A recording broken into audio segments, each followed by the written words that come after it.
of money and time. But that's me personally. That's just how I run my business. I know it works great for other agents, so I'm not opposed to online leads. That's just not how I run things. So when we're talking about your SOI, I think the number one thing that most agents miss on working with their SOI is that just constant follow-up. I think that we get lost in our current transactions, our current clients, whether it's someone from an open house or you are working online leads, your SOI is free. You know, and some agents, like I know a good agent friend of mine who's down in the Dallas area, she does not like to work with her friends and family. That's her choice, and that's totally fine, and I completely understand that. She refers them out, but I think for her, that's just because of who her sphere is. So, you know, it always depends on just what your sphere is like. So, I'm skipping steps. Okay, so this is just kind of what we're gonna run through today. I kind of have a method that I've built out and developed for just those touches and continuing to work with my sphere and making sure that I'm staying top of mind for them. So I'm gonna show you guys how I kind of do that. And then as we're going into end of the year and holidays and stuff, I have some fun little things that you guys can try with your clients. So while your SOI, acquiring new customers is 5 times more expensive than retaining existing customers. So just so you guys know that.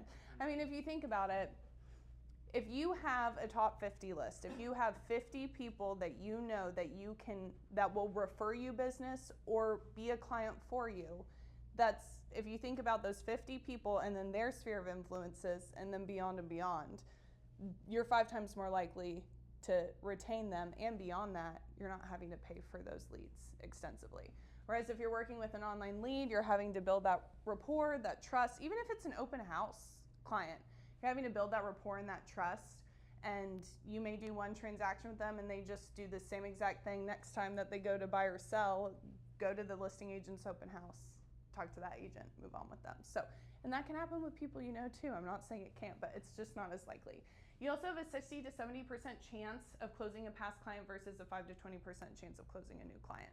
And I mean, we all know that if you've been in the business a long time and you have loyal past clients, they're gonna use you. Your goal with every single person that you talk to and work with, you wanna be the realtor for life, right? You want that client to keep coming back to you.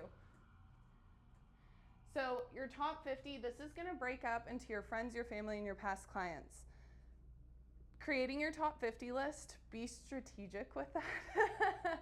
I kind of learned my lesson on that. I had some people on there that, you know, as time went on and I'm kind of tracking my metrics and tracking how often I'm talking to them, I kind of started to realize, you know, this individual may not have been the best fit for that top 50 list. So I have done this training a handful of times, and Tatum asked if it was a C, and I was like, no, but I've taught it enough times, I should just apply and register it. But for example, I was teaching this training to another group of agents, and I had a husband and wife team raise their hands and say, well, we don't have a sphere. And I was like, you don't have 50 people you know that you can talk to. And even if it's not 50, you start with 20, that's a starting point, you know? But a lot of people, I think, overthink this. Even like for me personally, like my church, like I make sure that everyone I go to church with knows I'm a real estate agent. And I go to church with a lot of other agents in this office. So there's plenty for us to, all choose from. Like, for example, Doug has a listing that is someone that we both know from church. But I also just closed a listing with someone we both know from church. So that's just how it goes, guys. But yeah, your friends, your family, your past clients, the parents that you're on PTA with, your nonprofit that you volunteer with, your networking groups, this can expand way beyond past that. And also, I want to touch on this too, even your family that's out of state or friends that are out of state. Most of my family extended is in Wichita Falls, Texas, and I've made an agent connection down there, and so they call me and I'm able to refer that out. So it's good for referrals too.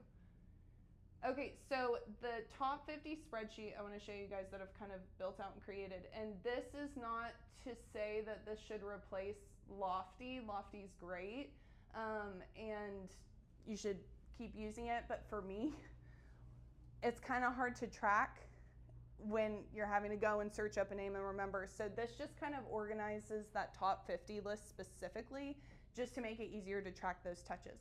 So this first tab here, this is your SOI list. So you just load this thing out, or you can just use Lofty for that as well. Tag it as SOI, and that way you kind of have them all in one place. But you can see here, like, I have a type listed for them. So like family, friend, Hope is Alive is a nonprofit I have connection with, past client, church. So you just, that way you can kind of track and metric what that individual is for your SOI. So this spreadsheet actually started with just SOI list, top 50 referral, and I've like built it out from then, just as I've learned like how I kind of like to organize things. But I also have a past client list here. So you can kind of see, like, this helps me track the last time I contacted them, my next follow-up. It has all of their information. Don't steal my clients, guys. And then I also have addresses and then source type. So like you can see here, like when I did work online leads, like I did get some clients from that. I mean, this chick, she bought a $2.7 million house with me and listed at 1.9. So I wasn't mad. You know what I mean? It's just after this one, they were all kind of, especially with the settlement changes, I just kind of came to realize realtor.com was kind of not doing it for me anymore. So yeah, you can see here, like this is just where I'm able to track all of my past clients. And then as far as Lofty goes with all of these past clients, I do have them organized into A, B, and C lists. So my past clients that are A's, those are gonna be my clients that I know 100% will use me again. They've referred me business, or I know they would. My B's are people that we had a good time. I think they'll use me, but I just don't know that they're gonna refer me that business. And then my C's are, thank you for choosing me as your realtor. See you later. You know? Yeah, like you may want to work with me again, but I don't know if I want to work with you again, kind of thing. So, and then there's the blacklist, like if I've blocked their numbers. And then these three next sheets, this is different for past clients, this is current clients, okay? So this A client list, these are my people right this second I have an active transaction with, or they're gonna be using me in the next like month. So I'm tracking what my contact date was, what their current address is, and then the property of the address being home or purchased or sold, and then my type. So you see this is all my current clients right now, if that gives you an idea of where my business is coming from. And then I also just kind of, sorry, my head's kind of in the way. I also just kind of like track notes and metrics here, so that way it's kind of like top of mind, like what their situation is at the moment. My B clients, these are individuals that, which I do have her email and phone number on both of those, I promise, I just haven't filled it out yet. It's in Lofty. But these individuals are the ones that are maybe like 3 to 6 months out, not quite yet, waiting for leases to end, or not moving here quite yet. Or like, for example, this sweet woman right here, I met her at an open house and they were gonna submit an offer on it, and then she got some really bad medical news. So it just wasn't time for them yet, but they've said we're gonna use you when that time comes. So just things like that. And then the C clients, these are people that are 6 months to a year out, or we all have one of these lovely individuals. They're just always texting me at all times to show them houses, and they've never submitted an offer, but they will at some point, kind of thing. Waiting for the perfect house, kind of thing. So I don't really have like contact dates on them because we talk all the time, and I just never know when they're actually gonna make the decision. But that's just kind of more like a day-to-day tracker for me, just to make sure that I'm staying on top of my follow-ups. But this right here is what I use for my top 50s. So right now I got 39 on there. I've cleaned this up a little bit. But here you can see I kind of have them marked them as like A, B, or C. If you have a C on your top 50, let's just take them off. But I also have if they're a past client or not here. And then you guys can see, keep in mind, I got married in August, so I wasn't super great at the beginning of the year, but as you can see towards the, you know, some of these people towards the end of the year.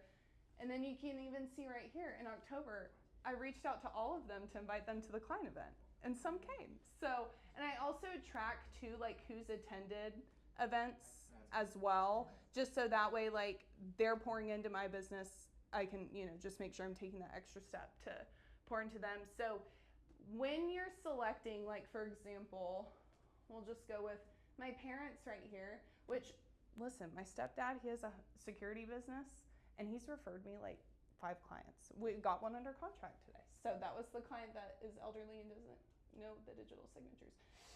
But right here you can kind of see, and you can add anything to this list.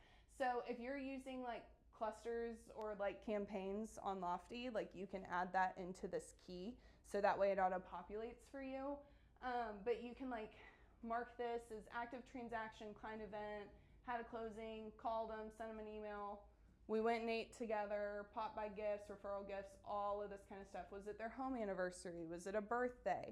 And you sent them a little birthday card. So this way you're kind of tracking your touch score. Like here, let me find one. Kind of looking at this backwards from what I'm used to. Okay, like for example, like this is my custom build client right now. So we've kind of had an active transaction going since last year. But at this point, my touch score with her is an 83.33. So this kind of tracks your touch score, your goals to get them obviously all to 100% throughout the year.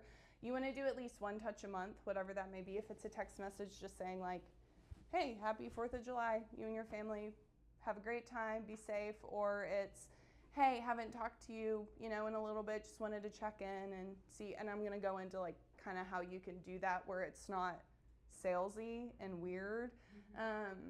Because that was something, when I first started in real estate, I remember I sent on a letter to like everyone I knew and just said like, hey, I got my real estate license. And then I followed up and called them, and this is where I messed up, is I called them and I was like, hey, did you get my letter? I'm a realtor now. Are you looking to buy or sell? And they were like, no. Rushing off of the phone as fast as possible. So there's a way to ease into that, because think about us, for example. When we have other professionals call us saying like, hey, looking to do any business? We're like, I don't have time for this. So it's creating that level of comfortability there. So another thing on this too, so right here, let me scroll up to the top, sorry. So number of referrals. You can track the number of referrals as well that those clients have sent you. So like you can see like I've had a handful just from this list that have sent referrals to me. So this is your referral list. So those are those individuals that have sent you a referral. So that way you can track that. And then the top 50 reward is what I have it labeled as. So I've sent all of these individuals a thank you card with a little like $10 Starbucks gift card just saying like, hey, thank you so much for sending someone my way. Just as a way to be gracious and have some gratitude, and then who they sent me as well. And this isn't fully filled out either. I should have filled that out better. But this lookup table right here is how you can add stuff into that key. And I'm going to share this template with you guys as well, just so that way you guys have access to this. I like to share. I don't keep anything for myself. So you're welcome. Because this was a beast to build out. So I'm like, I'm happy to just share the template to you guys so you can use this. But yeah, if you wanted to like add, like for example, like Lofty campaign on here, like you could add that in here and then it comes into that drop down. So that's how it kind of works. Another cool thing on this is you can kind of like build this out however you want, and we're gonna kind of go over some of this stuff, but there's ideas in here for every month of what you can do for a touch. For example, like February, Valentine's Day promotion, card with a discount at a local bakery or cookie place, and a note that says we love referrals, how can we help? I also did, I did a pop by, I wish I had a picture of it, but I literally just went to like Costco and got like a bulk thing of like muffin mix. And then I went on Amazon, like those Betty Crocker muffin packets, and I went on Amazon and got some like cute little like Valentine's Day like rubber spatulas. And I just put it on there and I like tied it on with a cute little Valentine's Day bow. And I made a little thing on Canva that was like, my business would mean muffin without you. I know, cheesy.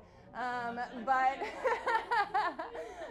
it was just, and then I if you have a large client base and you do have 50 people on your list that live all over the metro, hire a college student or a high school student, pay them $50 to go drop all those off for you at your clients' doors. And what I have that person do is put it on their front porch, take a picture, send it to me, and then I send that to my client and say, hey, I just dropped you off a little something. So, yeah, that's a feat to do that yourself. I tried that one time.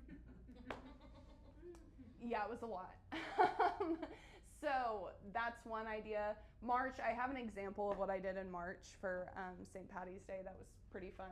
That I got a lot of good feedback from. So that's just kind of this list. And like I said, I have a template for this that I'm gonna send to you guys that you're able to fill out and utilize yourself. It's just a great way to keep track of that top 50 and make sure you're nurturing that top 50 for those sphere of influence referrals. Okay.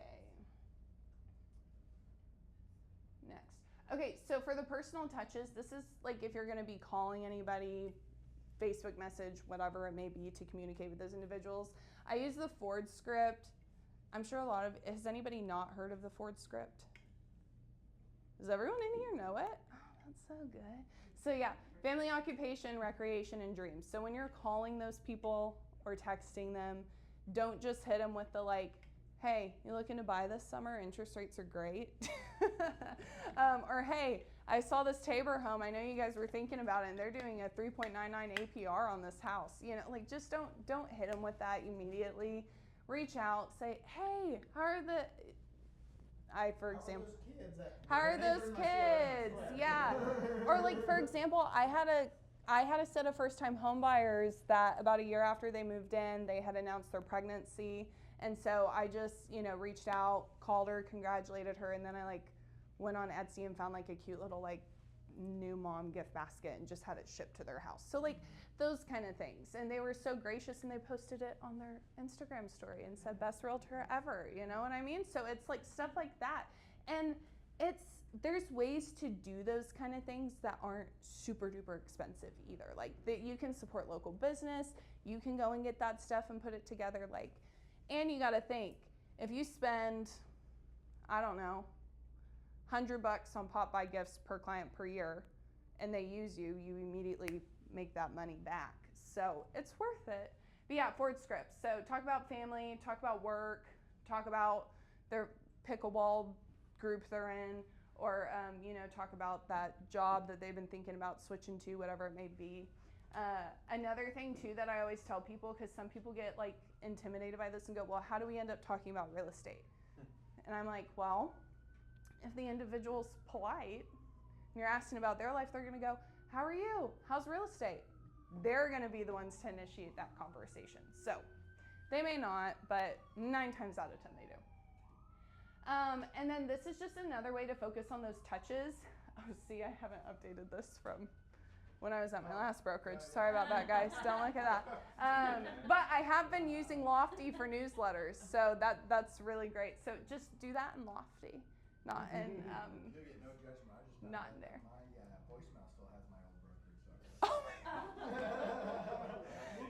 See, I'm still trying to figure out what all has my old last name, guys. I can't keep up with everything. So, but yeah, big events. So your 5Ds, diapers, diplomas, death, diamonds, and divorce. So those are going to be your 5Ds. So just following up with them on that kind of stuff. If their kid just graduated high school, shoot them a text. Those kind of things. Just let them know you're keeping up with them. Makes them get the warm and fuzzies. Home anniversaries. I have every single client's home anniversary in my Google Calendar, and it repeats yearly. And what I do is I just go on to Tiff's Treats, get them a half a dozen cookies. They deliver it, put a little note on there, and I just text them once I get the it's been delivered text, and I say, hey, happy home anniversary, just left you guys a little something. So, and that's $25. It's so, or bake the cookies yourself and deliver them, there's ways to be cost effective on that.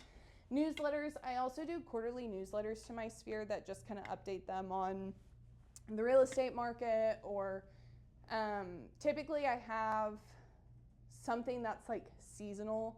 So the main part of it is really just talking about for example, with November coming up, something I typically do is the newest Thanksgiving recipes to try, or like the best way to baste your turkey, something like that, you know, something that will get them to click on it, that may interest them.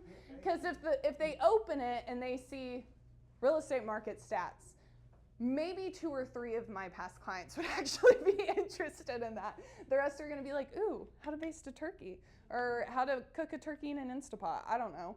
So that's typically the main part. And then towards the bottom, I'll do like a featured listing. And then I'll also include like something like, oh, what's going on with interest rates, or just something subtle like that. And sometimes I get calls and people are like, hey, I saw that featured listing. I may have somebody that, you know, is looking at that. So, and then coffee. It's very often that after talking with a client on the phone, I'm like, they'll be like, it's been forever since we've seen you. We'd love to catch up. Go buy them a cup of coffee and don't talk about real estate. And I know that sounds weird, but if every time you go and you meet with one of your top 50 and all you talk about is real estate, they're going to start blowing you off. So talk about life. If they bring it up, go for it. But don't just start pounding them with real estate statistics and, hey, I saw this house and I think it may be a great fit for you guys. Or, hey, so you guys are having a baby. Is it time to upsize? Like, you know what I mean? Those kind of things. What are you going to say? I have a question. So Yeah. How do you balance, like, so when you do have those things scheduled with that person to have coffee Yeah. or whatever, and something comes up and it Mm-hmm. may be a showing or something like, how do you balance that? What do you do? Time blocking. You just do it and Yeah. So what I do with those kind of appointments, whether it's, you know, a top 50 coffee or it's coffee with a lender or a roofer or whoever it may be, I'll only allow one of those a week. Okay. And that way it's not eating up my, like, all of a sudden I've scheduled my week out and I have 18 coffee appointments and I have no time to go do inspections and showings. So I typically limit myself to one a week. And I maxed out at an hour. So if it's starting to go a little long, I just tell them like, hey, I'm so sorry, I have another appointment I've got to run to, but it was great to see you, you know, and they understand.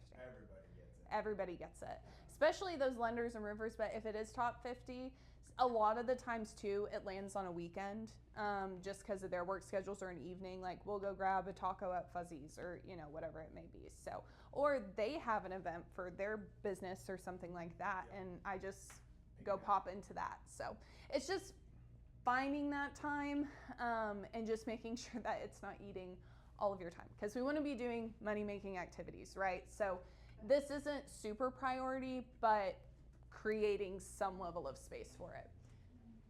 And I'm a talker. I like to yap. So I have to, sometimes I purposefully schedule it around something else so I don't have an excuse to sit there and just talk for hours.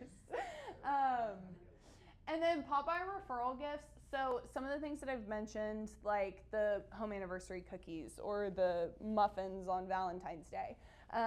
One thing that's great to do this time of year, you just go buy some little mini pumpkins, go drop them off at your client's house. Not super expensive and just something fun. I also did, I think it was 2 years ago, I did those boo baskets where it was like, I put a cute little thing in it that was like, you've been booed, now go boo someone out, like kind of how it works. A lot of people do that to their neighbors, so I was like, well, that's fun because it kind of just starts a chain reaction. And guys, I got all this stuff from Dollar Tree. I went and I got these cute little metal baskets that were like maybe like as big as this, and I just shoved some candy in there. Like super cost effective. So you can do it for holidays. You can also do seasonal. Like for example, I did with my neighborhood during the Super Bowl last year. I made Super Bowl bingo cards, and I just had like a little business card thing on there, and I just went and door knocked my neighbors, and I was like, hey, if you win, you get a $50 Visa gift card in that. I had a lot of people calling me. I bet you did. Yeah. And I had like fun stuff. I had fun stuff on there that was like, they showed Taylor Swift 10 times. Like, you know what I mean? Like just fun stuff like that. Or the Chiefs got a first down. I don't know. Just stuff like that. Now those I learned were kind of a feat because all the things can't be in the same boxes on the bingo cards. So I just kind of sat there and switched stuff around. But yeah, someone won it and they called me. So it was great. And then also industry. So I have with my pest company in the spring, all the earwigs and all the things that are fun when it rains outside a lot. I just had them run me a promotion, and I just mailed that out to my clients. All I had to pay was postage. Made something on Canva, printed it out, and it was like 25% off if you're, if you mention like Sydney Highfield or use this like keyword or whatever it was. I can't remember exactly what I did, but I had a lot of people use that, and my termite guy loved it. My pest guy loved it because he got business, so it was a win-win. I've done the same thing with my stepdad who does the home security stuff, so we've kind of like played off of each other's client lists, and we've sent out some promotional stuff, and we've gotten business that way. So yeah, here, if you are someone who is like, Sydney, I'm not creative, I don't know what to put together for this kind of stuff, there is a Facebook group that I can invite you that's literally all pop by and referral ideas. So for example, like someone will be like, how can I present these little red house ornaments as school gingerbread houses for a decorating event? Like some of it's more that, but like here, somebody did Halloween coloring books and passed them out and at school.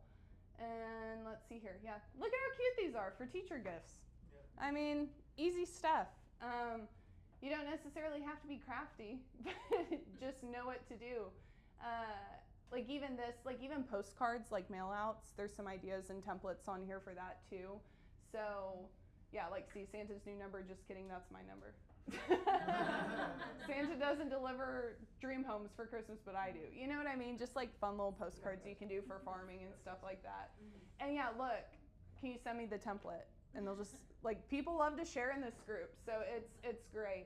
Yeah, so it's invite only, but I mean, anybody can be invited. Even people have, this kind of stuff, listing kits, buyer's guides, all that kind of fun stuff, which I do have buyers and sellers guides. If you want to know more about this, we can have a separate conversation.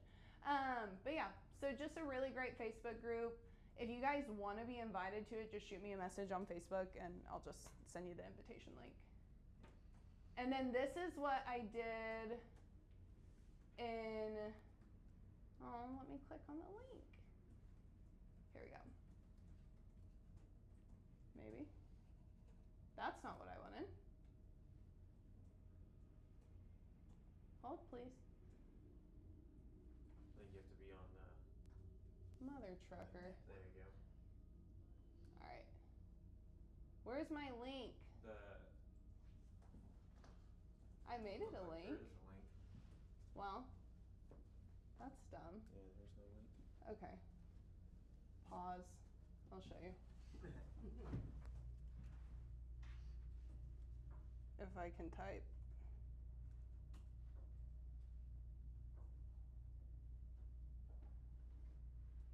Has anyone else experienced Canva being the slowest working website on the face of the planet? Like if I have more than one Canva tab open, it's game over. It's game over. Okay, let's see here. Oh yeah, here's another fun thing that I did, guys. For my 10-year high school reunion, I was a sponsor for it, and I gave away T-Pain tickets. I just bought tickets, and I talked to Brett, and I was like, do I spend money on swag that people are gonna take home and put in their junk drawer, or like, what do I do? T-Pain.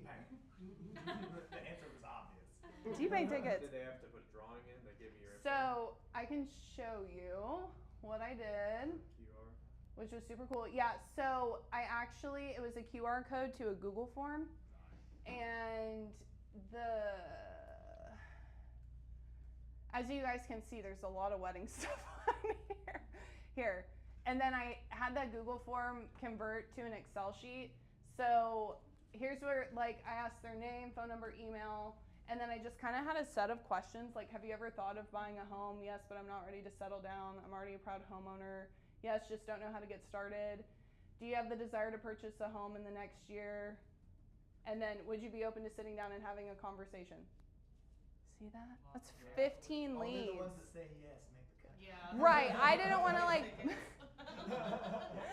I didn't want to just sit there and blow up everybody's phone, but like still. And some people said like, no, I've never had the desire to own a home, and Thanks for that's playing. okay. Yeah. Yeah. Like, hey, they just had to answer the questions, and someone did win T-Pain tickets. In fact, that's next Saturday. So I just need SeatGeek to send me those tickets because I'm getting a little nervous that I haven't gotten them yet. But yeah, so that's like another idea of something that you could do that's not necessarily like top 50, but you know, whether it's someone reaches out to you to sponsor something and it's people you somewhat know. Super cool. And then I also found out that one of my old classmates is now a lender, and we went and got coffee, and I was like, it'd be kind of cool to like tag team all of these and just keep cultivating business. So, oh yeah, that's what I was doing. Hold on. Where is it? Oh, you're joking me. It better be in here. Oh yeah. Also send this on home anniversaries too, just in a little email. So I'm touching them with the gift, and then I'm also touching them with the email. Okay, I don't know where it went. So pretty much what I did is I had a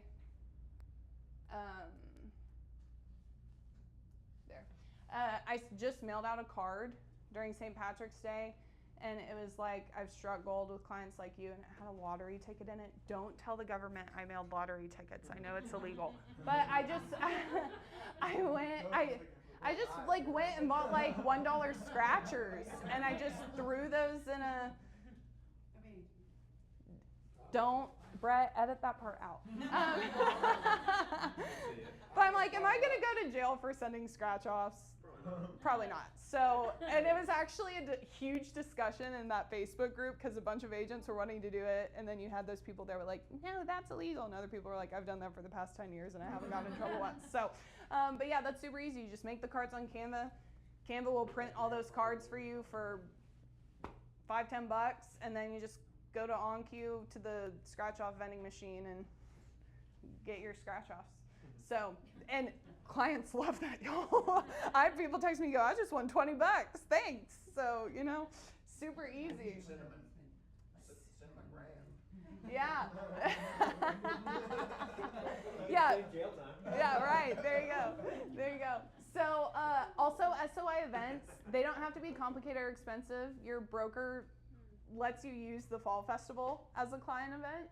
I had one show up and make chili, and so it was great.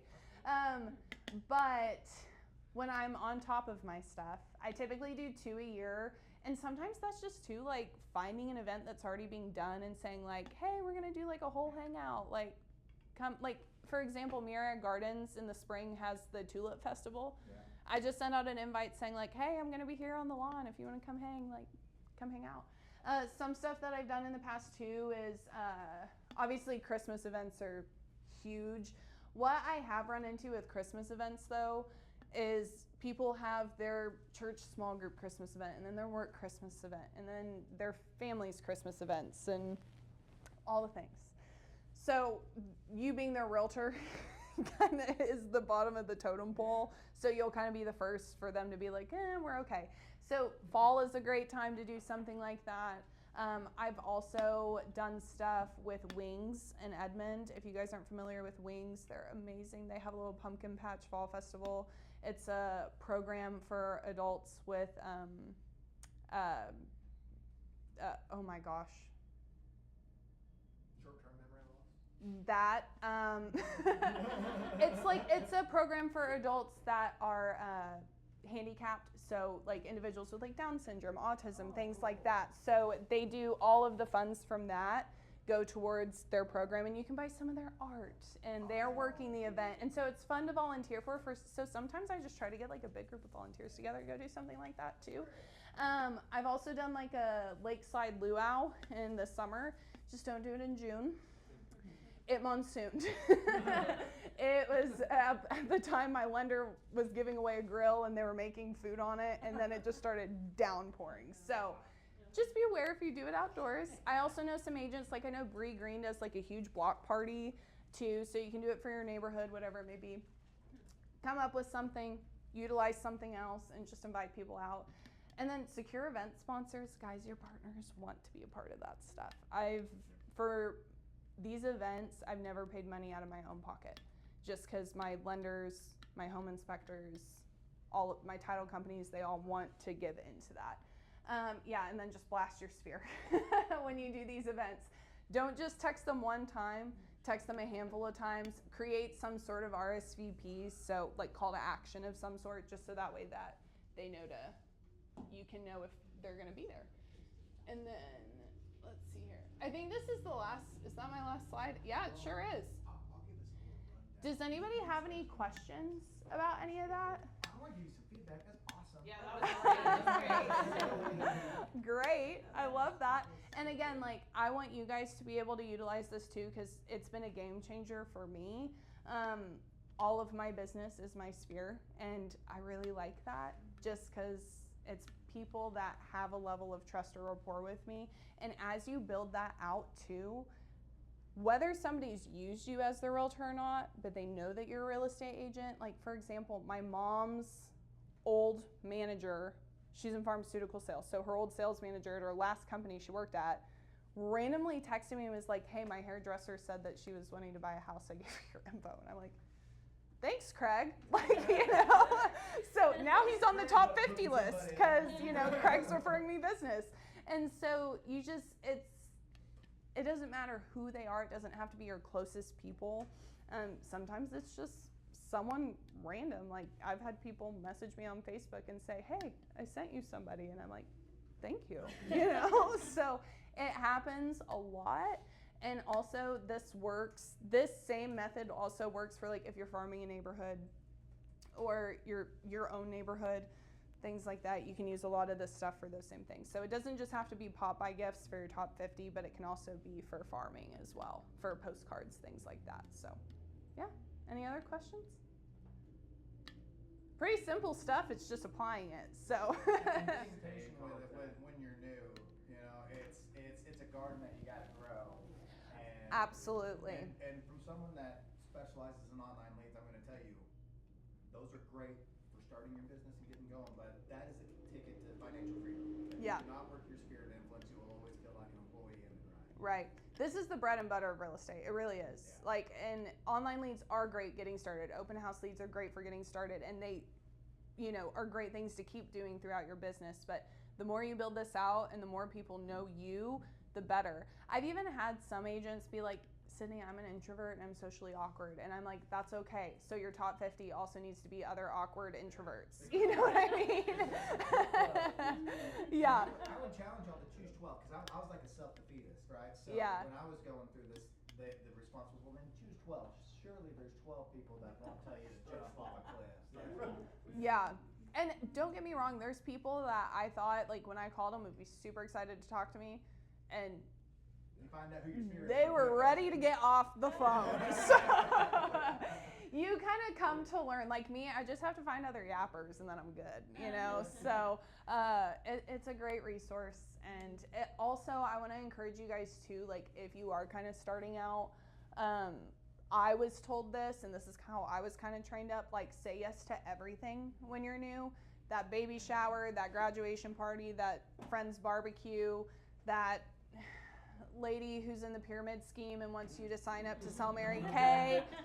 Sign up for those things because you're just going to keep making connections. Like, for example, I got invited to a mom's networking group. I'm not a mom. But they were like, it doesn't matter. It can be a cat mom, a plant mom, whatever. I went, because I am a proud cat mom. I went, and I've already made like 5 new connections of people who are like, we're staying in touch, and they're liking all my stuff on my social media, you know? So it's those small things of, even though it may seem like redundant, time blocking is key with that. Block your time out. But I typically try like once a quarter. If something's really working, I don't try to add something new in. But if something's kind of fizzled out, then what I do is I try to find something new to add into that time slot. Like, I was on the Young Professionals Board of Directors for Hope is Alive, and it was great to start. I was teaching them a first-time homebuyer class. It was part of their curriculum. We had a grant at the time for individuals who were in recovery through OFA.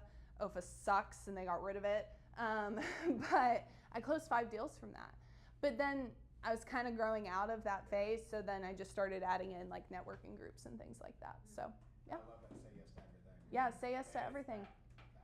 Yeah, because if you never go to any of their stuff, and support them in their things, they're not going to support you in your things. So Yeah. even if you go to one thing a year, you know, it's worth it. Reciprocity is a Yeah. huge thing in Mhm. business. Yeah, it really is. I'm going to someone's an event tonight because they came to one of my events. Yeah. Simply because they did Yeah, that. I don't can see want it in your to. eyes, too. I like them, but I don't want to go to this thing. Yeah. I'm simply going because they came to mine. Yeah. So it's huge in reciprocity. Mhm. It's huge in business. Yeah, I did that last week. It was, I forget what it's called. It's some like